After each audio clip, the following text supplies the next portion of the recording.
So, thank you for joining us here today, Mac. My name is Keith. I am a co-host here of what we're going to call Cash Rules for today. And if we change it, we will let you know, and it'll be very obvious because it'll be in the headline of the show. So what this is all about, just so that everyone has a clear idea, is we're really trying to talk with people that are leaders in the financial world and experts in the financial world, bringing them onto the show so that we can talk about their expertise, get an understanding of what values and what concepts that financial experts think are the most important for people who are in underserved communities, or even just for youth who just aren't being exposed to financial concepts like this, for them to know. What are the most important things for them to know? And then as a community leader, what are the things that they don't know themselves that maybe a community leader or an educator might not be equipped with to be able to implement and to teach this stuff in their communities? And then finally, like, once I'm equipped as a community leader, how do I actually go about making real impact and creating programs and getting funding for these programs around financial literacy? So once again, my name is Keith, and I'm here with my co-host, Fabyan. So if you want to introduce yourself, and let's kick this thing off.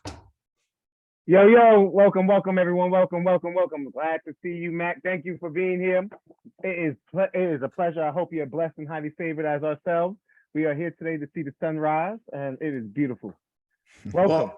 Well, thank you for having me, gentlemen. When I hear Cash Rules, I think Wu-Tang, everything around me, Cream Get the Money, dollar bills, yo. I'm sorry. This is the first in the pot. I don't know if y'all that came into the methodology of putting this whole thing together, but I am a hip hop head, and that's the first thing that came to mind. So I love the title of the show. My name is Matt Gardner. I am a certified financial planner. I am also an author of a couple books. My first book is a book titled Motivate Your Money. If y'all can maybe see it here. I wrote that years ago to help adults when it comes to financial literacy. Then my second book is called The Four Money Bears, a book that I wrote for children to help young people, or parents with young children, start the conversation about money. And I'm also the founder and chief education officer of a fintech company called FinLit Tech. So that's me and my titles and what I've done. Looking forward to kicking off a great conversation. Oh, I love it. I think one of the first things I want to do is just kind of go into who you are, a little biographical interest into, like, tell me a little bit. I know you gave us a little quick spiel of who you were, but tell me your background. Tell me a little bit about who you are, just to kind of get closer to you for my viewers. Sure. In the financial service industry for 20 plus years, started off my career in retail banking, then transitioned into trust administration, did commercial corporate lending for several years, corporate retirement plans, private banking, high net worth, ultra high net worth, financial planning. I was an advanced markets wholesaler. I've worn a lot of hats in this industry. And that actually is what led me to start writing, because I found myself in a lot of situations being the only person of color in a lot of these boardrooms. And more interestingly, working with a client base where 90% of my clients were not people of color. But in doing so, I realized that people were doing certain things. Like the people that I was working with, fellas, they weren't born rich. They just were following certain things, certain rules in order to be able to grow their wealth. And so that's when I started writing and started taking all my experiences I've had in the financial service industry to try to make the financial services, financial planning process a little bit easier for people. And that has taken me on the path that I'm on today. So you mentioned rules. Is there any kind of examples or something like that? Funny you asked me. Yeah. So I call it the 5 steps to financial success, and I talk about it in my first book. And so step number 1 is you have to have a plan. And when I say a plan, some sort of financial plan, you'd be surprised how many people really are walking around living their financial lives with any sort of guides or plan or structure in place for the rules for their money. So that's step number 1. Step number 2 is you have to spend cautiously. Talk about underspending, spending less than what you earn. Rule number 3 is you save diligently, making sure that you're putting money away on a regular basis and paying yourself first.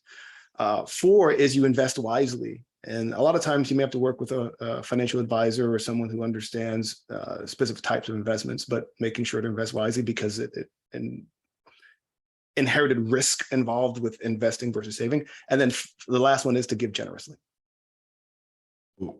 I want to quickly interject and ask a quick question to you, Mac. So you mentioned this concept of paying yourself first. Can you break down what that really means to the audience? So for those of you out there who enjoy reading, there's an awesome book out there called The Richest Man in Babylon.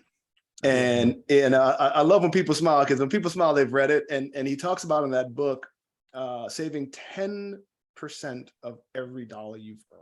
And if you do that, starting with the first dollar you've ever earned, amazing things can happen. So it's a loaded question for a lot of reasons. A lot of times as we are, conditioned to consume from a very young age, we know that we need to buy things in order to maintain our lifestyle. Years ago, when you started working for a company, you got a pension. They actually put money away to make sure you're taken care of down the road, right? So you were saving really, emergencies, you wanted to spend for something nice down the road, but retirement was taken care of. Today, talking to younger folks out there now, you've got to pay yourself to not just have emergencies for short term, but you got to pay yourself in order to have midterm goals and things and aspirations that you want. And then long term, companies aren't giving pensions out anymore. You are on your own. And they give you a 401k, if you're lucky, or some sort of retirement account, but those are funded by you. So the earlier that you can learn to pay yourself first and start giving your money rules, I could talk about a 50-30-20 rule. 50% of your money should go towards needs, 30% should go towards wants, and 20% should go towards some sort of savings. The earlier you get that and start doing that in your life, the better off you be long term. That's huge. That's huge. Thank you for that. Thank you for taking a step back, and that book is an incredibly powerful book. Once again, The Richest Man in Babylon. If you have not read that book, I highly recommend taking the time to read it. It's not even very long, and it's something that I definitely recommend giving to kids and to people while they're young, because it's very plain English, and it just kind of ingrains in your mind the way it's lifelong messages. A good parable would. Yeah, exactly. So I'll back up to, and I do want to let you also have a second. I see this in the background. We have FinLit Tech. Tell us a little bit about what FinLit Tech is. And yeah, man, well, where you guys are based and things like that. Yeah, so we're based in Tampa, Florida, married, 3 kiddos, lived in Florida for years, family's originally from the Caribbean, dad's from Antigua, mom's from Haiti. And so FinLit Tech came about because we wrote the 4 Money Bears book, and we are so blessed, gentlemen, when I tell you that we have global book sales. We have book sales in London and France, Germany, South Africa, India, parts of Asia, Canada, the Caribbean. We feel really, really blessed. But one of the things that we saw was it's hard to scale a book. The other thing that we saw is that young people are learning digitally now, right? When we looked and we scoured the landscape of fintech companies, there is a ton of tech out there to help you do things with your money, right? I could take my phone right now and get a $500,000 mortgage, or do some investments or some insurance or some banking, but there's not a lot of technology out there that actually teaches you what to do with your money. And so that's what we built FinLit Tech to do. Our mission is to build a bridge between financial literacy and financial technology, and build tools, fintech tools, that help teach people from as early as elementary school. I love that you actually said that, Mac, because my next question, or our next question, would be definitely, how do you engage people on the topic that seems so monstrous or even boring to people, in terms of financial literacy? So one of the things that we wanted to do with the app that we're developing now is called the 4 Money Bears Berryville. We wanted to be able to provide parents with young children a fun and entertaining way to learn about money, because sadly, historically, financial literacy has been boring, and the methodologies that folks have utilized to teach it are not fun. The description I've heard was Byzantine. It's boring, it's stale, it's not cool. And so when Or your basic. when your target, when your target demographic is elementary school, it has to be gamified. The financial education process has to be gamified, otherwise they won't find it interesting. And so that's how we're starting off the process through Berryville, is to provide a gamified solution. We call it our digital lemonade stand for kids. Let me ask you then, because then that kind of, glad you actually said that, it kind of leads to the next question. When should educators be teaching about financial literacy? Like, what do you consider to be the proper age or time period? There's actually research been done. There's a Cambridge study that came out a few years ago that shows that a child's connectivity with money starts as early as age 7. Yeah. 7. Sometimes as early as age 5. And so I talk about the 3 R's of our relationship with money. So think about it. A child, I have 3 of them. And I remember when, they were kiddos, you give them a dollar bill and they realize what money is. Like, oh, this is money. Well, what it is. The second R is they then recognize what it does. Okay, I know I can spend it. I know I can save it. And then the third R is then they start rationalizing how to use it in their life, right?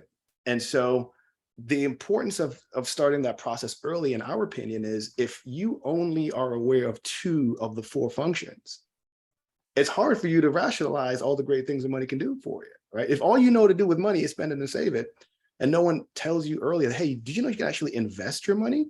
Instead of blowing that $100 on Nikes, you can spend 25 of it, save 25 of it. You can actually buy $25 worth of Nike stock. Did you know that? Through fractional shares and technology, you can do that.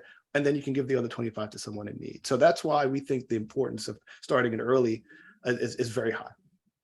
So let me then ask, as an educator of myself, and a father of 2, what are some sources of information I can use to educate my children or my students?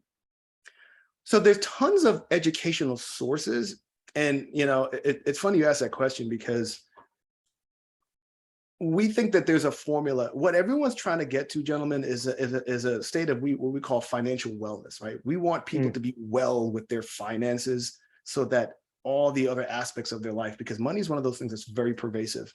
It affects you mentally, it affects you physically, it affects you spiritually, and it can affect your relationships that you're in, right? This matrix. And so there's a financial education side of it, which is important, right? There's tons of resources out there. You Google financial literacy, you can find stuff. But what we're finding is that it's a formula. It's the financial literacy or education plus the financial capability or tools. You need to give people the tools to be able to implement all this knowledge. And sadly, there's a bunch of knowledge out there, but there's not a lot of tools out there. And so that's why, we're really passionate about what we're doing, is because we're building the tools to be able to have folks like yourself, Fabyan, who has your 2 kiddos, to say, hey, look, here's the knowledge, but here's a tool to be able to go out there and implement all this knowledge you're using from an early age. I think it's a perfect time for a plug and play type of scenario where, honestly, what is FinLit Tech doing to kind of compensate for that? Like, what are some projects that we can look forward to in the future from FinLit Tech? So the one that, if your listeners are, on their phones, on their laptops right now, if you go to www.the4moneybears.com, which is our website, you can download our demo. So you can actually go into the Apple Store, the Android Store, and download the game and kick the tires and give feedback. And so that's what we're working on now. Where we're getting a lot of feedback and response is, we live in a state that recently mandated financial literacy courses by high school, right? State of Florida. It's going to be starting the 2023, 2024 school year. And so there are 15 states now that require financial literacy. And so we're working to get our game and our app ready for those states who are looking to teach financial literacy, analyze the user interaction, and then track the progress over time, which is what our platform uniquely does. Very cool. Very cool. I want to step back for a second here too, and start throwing some super left field, tough questions for you to answer. That's kind of how we're gonna break into this next segment. So Mac, you talked a little bit about, we brought up the richest man in Babylon, and one of the things that I loved about that story is that in that story, it doesn't talk necessarily specifically about notes or dollar bills. But in fact, in that story, what they're talking about is shekels or pieces of gold. Yeah. Right. And so when you go back in history, we have to look at, okay, that was the form of money of that time. And then when we look today, like I mentioned before, these are notes, these are paper dollar bills. So my question for you, Mac, with that context is, what is money? Money is just an obligation between two people. Literally, that's all money is. It's a evolving bartering resource is all money is. And why I think what we're building and the platform that you have now is so important is because it's almost going away. And when I say going away, I mean, you can walk into a store with your phone and you can buy coffee, you can buy groceries, you can buy whatever you need because everything is moving to some sort of digital platform. Now, you still need to have the bank account, you need to have money in your bank, you need to have a credit card. But quite often people ask me, it's like, Mac, well, you know, you're dealing with something that's money intangible. We're moving away from that. You know, is what you're doing important? I think it's even more important because think about it. If you're now providing folks with these easier ways to spend their money and get money out your pocket where you don't even realize that the money is gone because you no longer have that tactile engagement with taking dollars out your wallet or coins out your pocket, you need to have the foundation of what to do with your money. Otherwise, it'll be gone even quicker. Well, I think that's super powerful. And that actually answered pretty much a lot of my next question, which was, how is technology sort of playing a role in the way that we're interacting with money today? You know, it's changing it in a big way.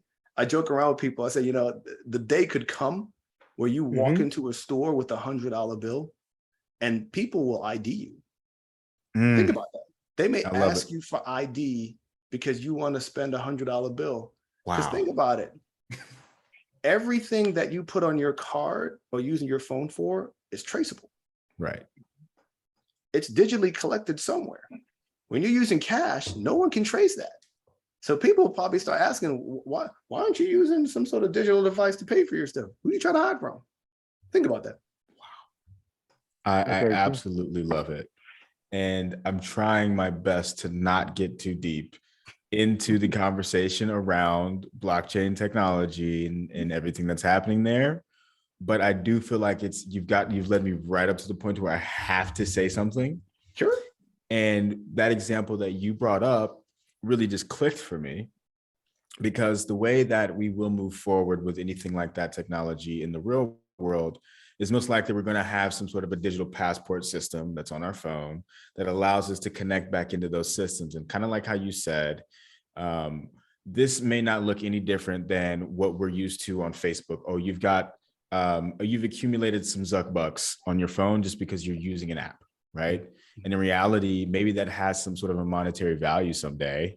And if you're not familiar with just like financial concepts and you're running around with Zuck bucks and you're just spending them on things and walking in and out of stores and not thinking anything of the fact that that's real money that has real use to you in your real life somewhere, then you could absolutely get into a trap to where you're just giving it all away. You're giving your power away. Look, here's what I tell people. Money in whatever form. People care what you look like. People care what you sound like. People care where you're from. Money doesn't. Money is just a tool. And the earlier you learn how to use that tool in your life, the better off you will be later in life.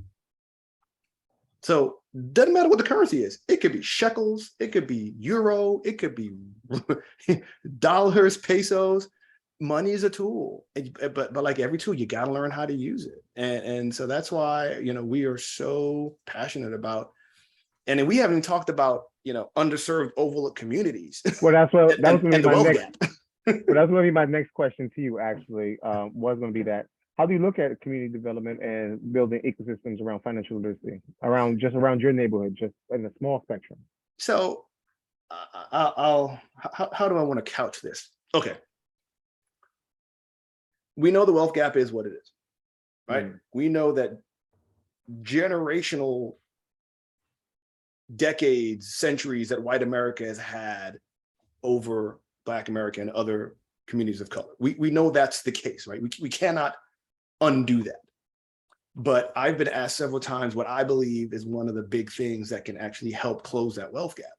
And what I believe one of the big factors is education. More importantly, financial education.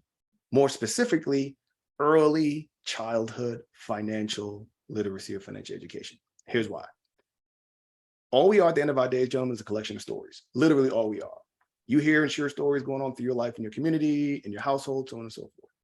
Imagine being able to drop a game or a book into a community, and all of a sudden, the conversations that are being had in that household are fundamentally different, where your children are asking you about investing, where your children are asking you about how can we give back to our community, whereas before they probably may not have, because mom and dad never got that financial literacy guidance or education. You see what I'm saying? And that's why you got the four money barriers, right? Yeah, you got the four money bears. And literally the whole idea behind the four money bears story is there's four bears that live in the woods: spender bear, saver bear, investor bear, and giver bear. And they can all do things individually with their money, but then when they work together, they create something called a budget. And then they work together to make better financial decisions. Imagine in our brown communities, our communities that have been overlooked and underserved for years, all of a sudden, young people are talking about investing. Young people are talking about buying Nike stock, buying Starbucks stock, buying the concept of ownership is now a popular concept. Imagine what happens in that household. Then imagine what happens in that neighborhood. Then imagine what happens in that community. Amazing things can happen. So to answer your question, I think financial education, early childhood financial education is key to changing a lot of tides for us. Well, I think that's why it's a good thing that you're that FinLit Tech, and you are definitely making that app. I think that's a great app. I think that's something, even from my perspective, from an education perspective, who runs programming from K to 12, grades 12, even beyond, even some college. I do see it. I do see it a lot. I've run college and career programming. And honestly, what I've noticed is, and I do agree with you, it is very mundane in terms of the financial literacy kind of correspondence. It's whack. It's whack. The curriculum. It's whack. I think I had said it before. I mean, the most you get is how to save. That's what they are trying to teach you, is balance your checkbook and how to save money, rather than how to fully invest your money and continue on. And I think I said this before, the Keith, in our past talks, that only specialized schools, certain schools, have these stock classes, stock and bonds classes. There's only certain classes like that, certain specialized schools that specialize in those schools, especially when you get to high school. And that was the other problem I stated before, the Keith. And I agree with you, Max, so heartily. The earlier we start this, the better, right? It makes sense, you know. The only thing we're getting up here, especially in New York, anyway, and I've actually went to school down in Florida. I used to live in Cape Coral, so and honestly, it still wasn't no financial education down there as well. So, and when I came back to New York, and when I went to high school, it was only sectional for one high school class. Oh yeah. And because I went to a business high school, I had stocks. But if I didn't go to the high school, when I looked across the field, when I came back home, right, because my high school was in Manhattan, which is, you know, something similar to like Cape Coral and Fort Myers, and similar, you know, you got to run over a bridge at least. In Brooklyn, where I live, none of my friends had a stock class. So where's the conversation? Where's the food for thought? Yeah. Where's that growing stage? Where's the story? Exactly. Yeah. I do agree with you. So how are you expanding your reach beyond the app? How are you looking at yourself in that sense? So we are looking at a lot of different ways to engage different communities. So there's sort of three models that we look at to distribute our resources. One's, you know, B2C. You're on a computer, or laptop, phone, whatever, and you're getting information that way. The other is through schools. So we are working with Junior Achievement right now to beta test the app here in Florida, and then the idea is to take it to other regions and then eventually nationally. So we find that to be very important. And the other one is actually through financial institutions. So banks have something called Community Reinvestment Act divisions, wherein banks get sums of money to put back in the community and help those communities. But a lot of times they don't know what their actual traction is from all these programs that they put out there. And so our app and our game and all the tools that we're building what we're really doing is we're redefining the financial education process. And I think I mentioned earlier, all of our solutions are going to be able to teach financial literacy, no matter if it's K-12 or wherever. We're going to be able to analyze, because through a gamified process, the user interaction. Then we're going to be able to track the progress over time, because that is what we believe has been missing from a lot of financial education platforms, is to be able to track that progress, not just, here's a book, bam, all of a sudden you got financial literacy. No, we need to be able to see how that impact helps or hinders over time. And financial institutions need that information too. I'm glad you actually said that, because I was going to ask you, what do you feel like is the difference between you and, let's say, a Peter Pig's money counter of some sort, right? And that's actually it. It's the tracking of the progress in terms of how are you getting better, or are you understanding the concept, are you mastering the concept to use it outward? And I think that's awesome. And what I would love to be able to do, what we would love to be able to do at FinLit Tech, is to be able to, as I said, drop a game or some sort of digital interaction into a community, an underserved, overlooked community, and be able to track the progress of the folks in that community over time, because they started. Because think about it, talking about the investment side of it, you were so right. Only select groups or areas get it. But for the most part, most people, they start messing around that investment space when they're in their 20s. Maybe they graduate from college and then they get a 401k, and someone says, hey, you got to manage this 401k. You got to know how to, you got to know how much money to put away. You got to know how to manage it. And if you're lucky, you got to know how to take money out of it the rest of your life. So imagine if we could start that conversation with a child by the age of 7. Can you imagine the runway you're giving this individual, you're giving this child, where they've started investing from 7 years old, so that by the time they're 17, they actually have assets that have been working long-term for them. So yeah, I like to say your money can work harder for you than you can work for your money. It's just people need to be able to see it. I love it. I love it. I thank you. I thank you. I think at this time, go ahead, Keith. I've got one more question just to kind of wrap things up as well. I think we're in a pretty good position with this, and I think this has been a great conversation, Mac. I really appreciate you for being on. Sure. The last question that I have is around you, and like what education and what sort of like certifications or licensures did you have to achieve to get to the point to where you are today as well? I mean, I know that this doesn't just come from just reading books, right? So I wanted to kind of like open up the question to education holistically, but I did want to ask, like, what have you done to get to this point? Yeah, I love the question, because I'll drop this in here and then I'll answer your question. When I wrote the 4 Money Bears book, I intentionally made 2 of the Bears boys, and I intentionally made the 2 of the Bears girls. I intentionally made them all different shades and different colors, right? And I did that because there's been an overt, I'm trying to be mindful of the words I use here. I did it as an overt nod to the need for more diversity and inclusion in the financial services industry. There are not enough people of color, women, period, in the financial services industry. I think the reason that is because folks don't view it as something that pertains to them. Oh, there's an actual profession where I can help people manage their money? Interesting. So me personally, I started off in retail banking. I went through a management training program at a bank, a regional bank in South Florida, where I got formal corporate credit underwriting and corporate underwriting training.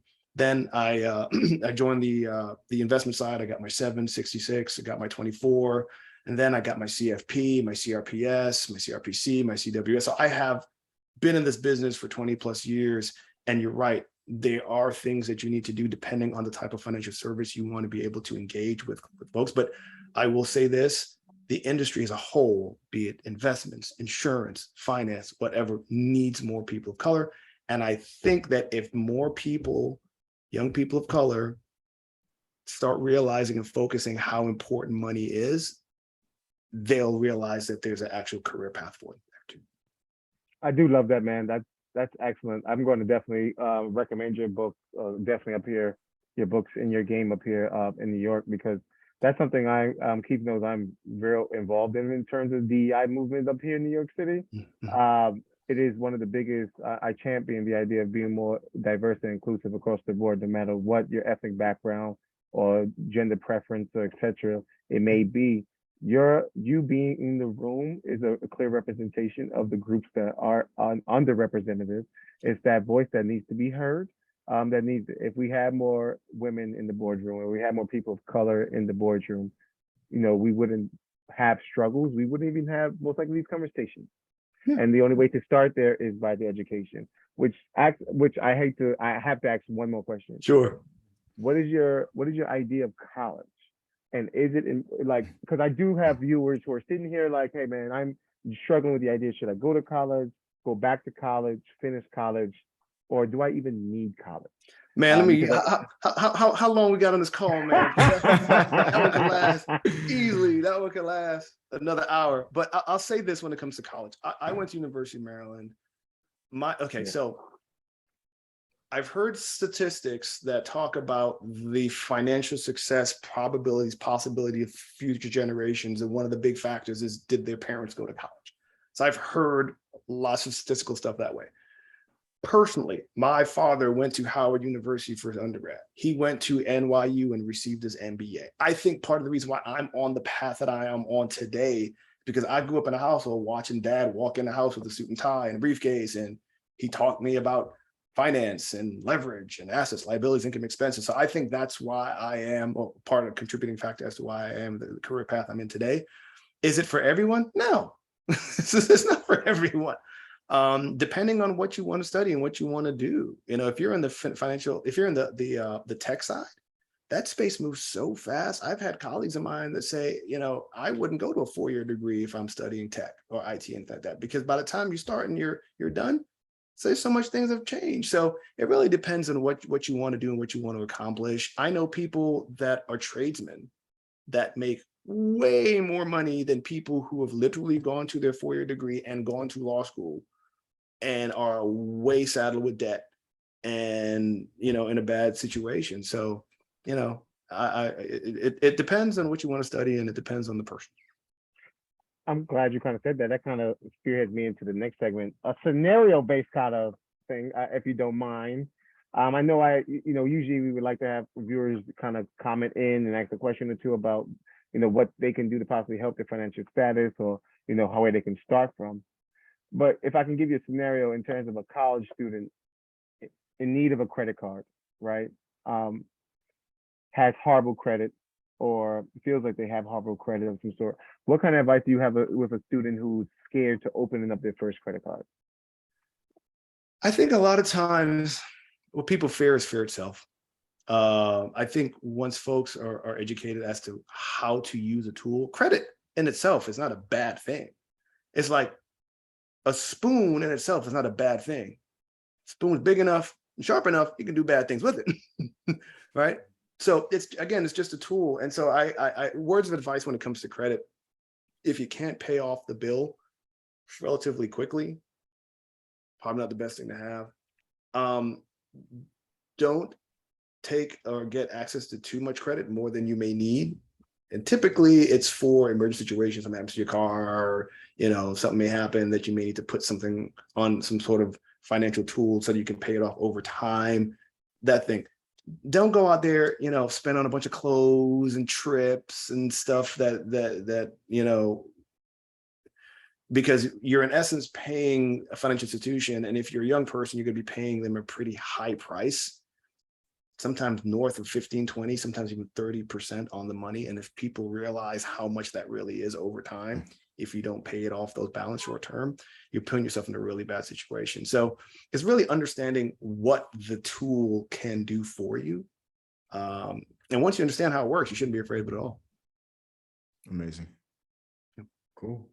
And and just to kind of piggyback on the scenario, that was A/B to this. What if I did not follow your advice? I am now 24, 25 years old. My credit is now at 600 at best. I have about $40,000 worth of debt, not only from school loans, but other things.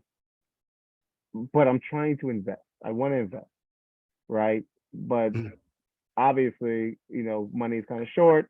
What are the kind of small things I can do to kind of start that scenario? So here's a cool thing. You don't need a lot of money to invest. That's a very common misnomer. People think you need like thousands and 100,000. The technology, you can literally invest $5 a day.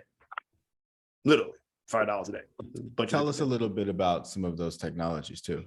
I mean, there's Acorns. That's one of them. Probably one of the popular ones. Greenlight. I work with them. There's a Goal Setter, which is owned by a woman of color, Tanya Van Court. Really cool platform that allows for banking and different knowledge, financial knowledge platforms. But to answer your question, you have to look at what the cost of all that debt is versus what the return of that investment is. So there are not very many investments out there that are providing returns, short-term returns north of 13, 14, 15%. So if that's the debt that you're paying, the interest you're paying on that debt, you better eliminate that debt. And you better use your cash flow to eliminate that debt before you start jumping into the market, because you shouldn't be expecting that kind of returns in the market. In fact, that's speculating. That's not investing.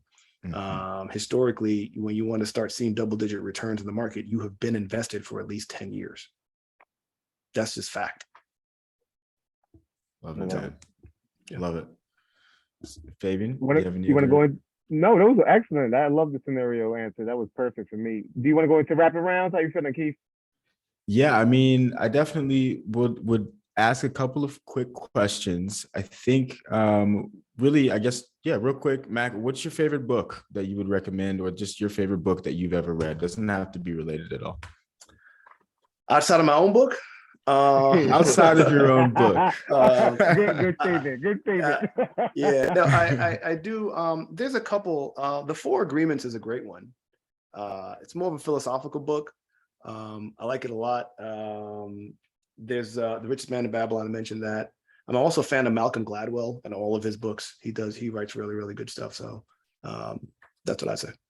Very cool. And then next question. You are a financial advisor and you have a lot of different clients that you've worked with over time, I imagine. And I wanted to know, what is one of the most difficult, not necessarily situations, but maybe like mindsets or kind of like just teaching moments that you had to get through as a financial advisor? Fascinating. I like to tell my kids, would say it all the time. Yes, Pop, we know the rich stay rich by acting poor, the poor stay poor by acting rich. Yes, we know. And that's a mantra that, I try to get them to think. But fascinating, one of the most difficult things that I've seen as an advisor is helping people who have lived for so long to underspend and have now actually have sufficient money to live life and enjoy their life, to actually get them to spend more money. It's actually a fascinating experience to try to help get people through. It's almost like the reverse. You'd be like, oh, you think, you got to get people to stop spending money. Yeah, the other way around is try to get people who have been so conservative in how they've managed their finances to say, hey, we've shown you empirically through financial planning, statistics, and probability that you can actually spend more. You can enjoy your money. That's very interesting. What kind of thing that is very interesting. I've never heard of that before, but what are some things sadly most communities of color don't hear that. Yeah, that is very brand new to me. That I learn something new every day. But even so, thank you, Mac, for that one. What are some of the advice you give them? Like, what do you tell them to spend their money on? Is it just more investing, or just more of like splurging in terms of like, hey, have fun a little bit, like live life? Usually the first thing I tell them to do is start gifting, and if they have family members. Like, look, once you die, the money's gonna have to go to somebody. So you either give it to them now while you're alive, or they end up having it while you're dead. So typically that's the first step. And then you may say, try and do another vacation, or try giving it to some sort of charity. Or remember, only 4 things you do with money, right? Spend it, save, invest, or give it away. And so more times than not, these people have been investing their money over time. That's why they have the money that they have. Now they need to start focusing on some of the other functions of it. And just to kind of round off the answer here, there are situations where this person, not only for the quality of their life, but even from a back end, maybe accounting perspective, right? Mm. And I'm not saying that you're an accounting advisor, tax advisor, or anything like that, can kind of find benefits from potentially making more use of the money that they've accumulated. Am I right, or am I kind of coming out of left field there? No. There's always, you got enough money, you can find loopholes to do stuff with your money. There's always tax opportunities and credits and so on and so forth by either giving or investing or, transitioning assets, 1031 exchanges. There's a bunch of stuff out there. So yeah, you can. Cool. Well, on my end, I think I'm feeling pretty amazing about this conversation. So, Fabyan, do you have anything that you wanted to kind of say before we wrap up, or do you feel like we're at a good spot here? No, I'm actually just have a question, Matt. What is that you could tell our viewers that what you have going up in your own personal life, as well as what FinLit Tech has going on, and coming up in their industry, besides outside of the four barriers app? But I got 3 kids. I got 2 in high school. One daughter plays volleyball. Son plays football. Baby 7-year-old, he plays soccer. My life is literally filled with FinLit Tech and trying to impact the lives of young families through our technology. And a wife, married for 17 years, man, and those 3 kids. So my plate is full. I do try to, when I get requests like this, to speak to brothers, sisters, or whomever actually that's interested in just, shedding a light on more financial literacy and more financial education, the need for more of it. I'm on board, but that takes up a lot of my time, man. Oh, thank you so much. I know you're very Amazing. busy, especially coming back from last night's Campo Atlantic conference, right? I believe that's where you were last night. No, last night I was at my daughter's first volleyball game. Oh, okay. I saw on Twitter that you had posted it up, but I love it. I wish maybe I was doing something a little bit more fun, but that was they won, so hey, I'm good. Oh, that's good. Hey, that's big time. Well, thank you so much. I Amazing. mean, honestly, what I have left to say is, Mac, you've been just a wonderful guest here. You've answered all of our questions. You provided so much information for our viewers as well as ourselves. I mean, because the thing is that me and Keith and I are not coming in here as experts as well as financial literacy in the world at all. We're coming in with the same mindset as our viewers. Hey, how can we make money? How can we share the wealth of knowledge in terms of financial literacy across the board? And I've always told Keith, and I think Keith has always told me, where we start off with is the individuals just around us in our circles first, and then we can branch off from there. So honestly, Mac, this is you guys gonna be like your boy Rashad and his partner with Earn Your Leisure. I'm gonna be able to say, hey, I remember when you guys went. We are definitely trying to get up to that level and maybe even far beyond. They're doing great things over there. We're trying to start up and do the same things here.